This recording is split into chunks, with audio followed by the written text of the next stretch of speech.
What's going on, world? It's your man Pat Seasallauto LLC, towing and roadside services. Got one of my little dudes with me. Say what's up. What's up? We're gonna make this quick video, man. I just did this tow out here for this 2000 something Toyota Tacoma, and well, let me switch the camera around and I'll make this make more sense. Came across this rollback. Now I'm not in a rollback. I am in Samson. And this dude is having a good time. But I wanted to make this, the part 2 to this video about rollback versus wrecker, and why in a lot of ways I do kind of like a rollback better. I love a wrecker, but let me give y'all some breakdown rationale of why a rollback is the truth.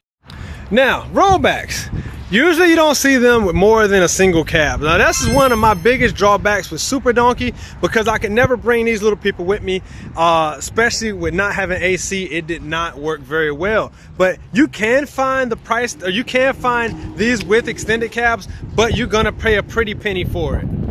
I don't know what the subsidiary of Dual Tech is. I'll look that up. But this looks like a 21, 22 foot bed. This thing is massive. So one of the big pros about having a flatbed is that you can get bigger vehicles. Now, if you have a wrecker, you can too, but it all depends on how much weight your wrecker can actually take.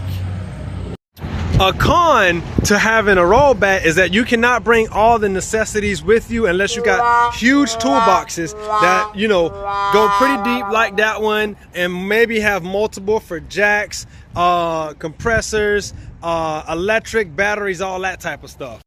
Now another thing, like this bed in particular, I really like, you can slide off these rails. Now when I used to be, I was a really big skateboarder. Y'all probably don't know that, but these would be really good for grinding 50-50, feeble board, slide, back, tail, I mean all types of stuff. But the thing is, like let's say you needed to move something, which is another pro, right? Is something like a shed. A shed could easily be moved on here because you have a flat surface to work with, and you can easily get this portion, especially if the back is not dovetail. That is one of the things that I hated about the Super Donkey, or hate about Super Donkey, is that it's dovetail at the end, so this cannot go straight down.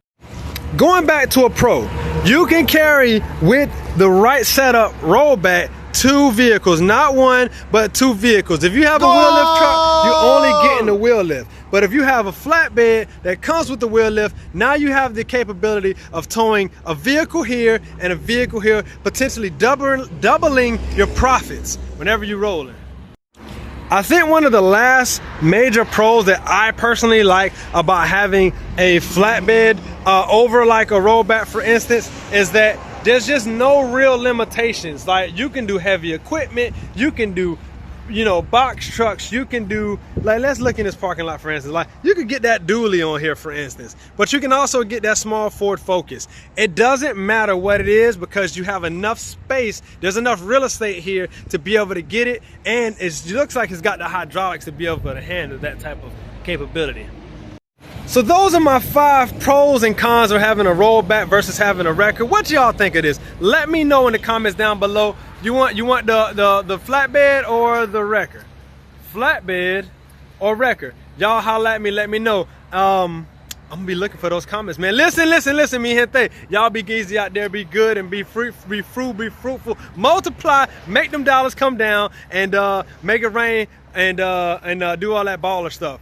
And share some with your homie. Matter of fact, sharing Roadside Guide to Profits, ebook, course, all that stuff, link down below. If you don't see it, give me an email, Seasallauto.com or Seasallauto@yahoo.com, and we're gonna get out of here, man. Listen, y'all be easy out there, and until next time, mi gente, be pro mundo beneficio siempre.